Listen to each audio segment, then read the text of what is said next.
The Reconstruction Era was a period in American history following the American Civil War, 1861 to 1865. It lasted from 1865 to 1877 and marked a significant chapter in the history of civil rights in the United States.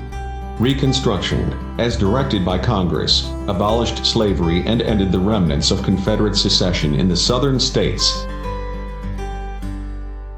It presented the newly freed slaves, freedmen, blacks, as citizens with, ostensibly, the same civil rights as those of other citizens, and which rights were guaranteed by three new constitutional amendments, the 13th, 14th, and 15th Amendments. Overview. As Confederate states came back under control of the U.S. Army, President Abraham Lincoln set up reconstructed governments in Tennessee, Arkansas, and Louisiana during the war. A restored government of Virginia operated since 1861 in parts of Virginia, and also acted to create the new state of West Virginia. Lincoln gave land to black people in South Carolina. By fall 1865, the new President A. Johnson declared the war goals of national unity and ending of slavery achieved and Reconstruction completed. Republicans in Congress, refusing to accept Johnson's lenient terms, rejected and refused to seat new members of Congress, some of whom had been high-ranking Confederate officials. Johnson broke with the Republicans after vetoing two key bills that supported the Freedmen's Bureau and provided federal civil rights to the freedmen. In 10 states, coalitions of freedmen, recent black and white arrivals from the North, carpetbaggers, and white Southerners who supported Reconstruction, scalawags cooperated to form Republican biracial state governments. They introduced various Reconstruction programs including funding public schools, establishing charitable institutions, raising taxes, and funding public improvements such as improved railroad transportation and shipping. In the 1860s and 1870s, the terms radical and conservative had distinct meanings. Conservative was the name of a faction, often led by the planter class. Conservative opponents called the Republican regimes corrupt and instigated violence toward freedmen and whites who supported Reconstruction. Most of the violence was carried out by members of the Ku Klux Klan, KKK, a secretive terrorist organization closely allied with the Southern Democratic Party.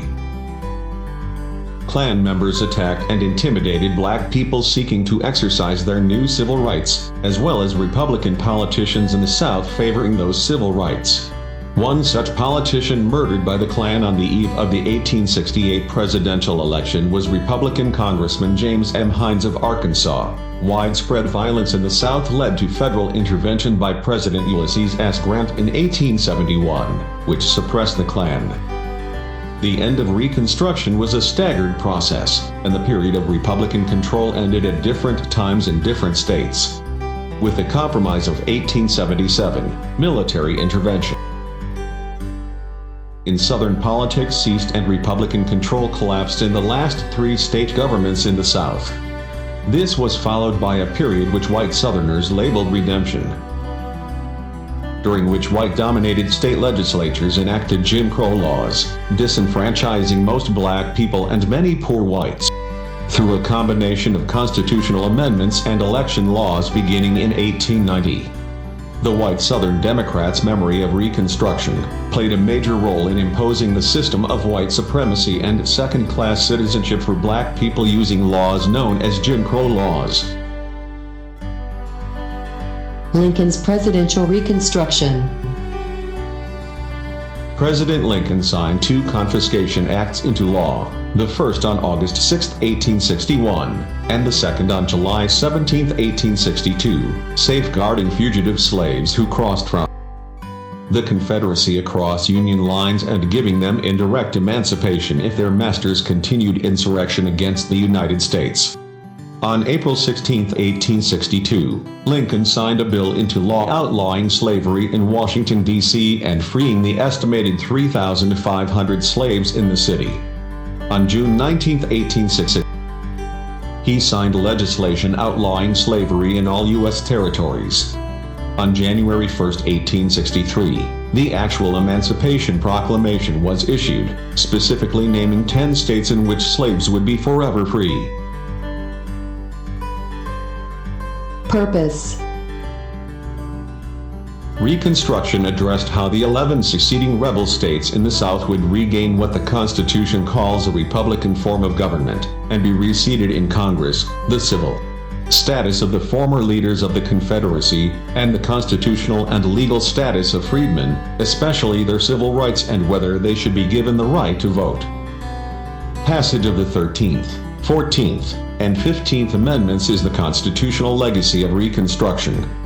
These amendments established the rights that led to Supreme Court in the mid-20th century that struck down school segregation. A second Reconstruction, sparked by the Civil Rights Movement, led to civil rights laws in 1964 and 1965 that ended legal segregation and reopened the polls to blacks. Legacy. Besides the election of Southern black people to state governments and the United States Congress, other achievements of the Reconstruction era include the South's first state-funded public school systems, more equitable taxation legislation, laws against racial discrimination in public transport, and accommodations and ambitious economic development programs, including aid to railroads and other enterprises. The black scholar W.E.B. Du Bois, in his Black Reconstruction in America, 1860 to 1880, published in 1935, compared results across the states to show achievements by the Reconstruction legislatures and to refute claims about wholesale African American control of governments. He showed black contributions, as in the establishment of universal public education, charitable and social institutions, and universal suffrage as important results, and he noted their collaboration with whites.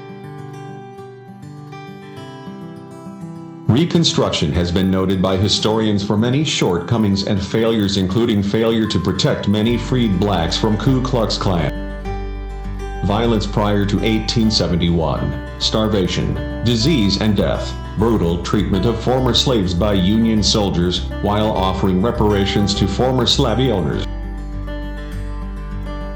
but denying them to former slaves. However, Reconstruction has had 4 primary successes, including the restoration of the federal union, limited reprisals against the South directly after the war, property ownership to blacks, and the establishment of national citizenship and legal equality.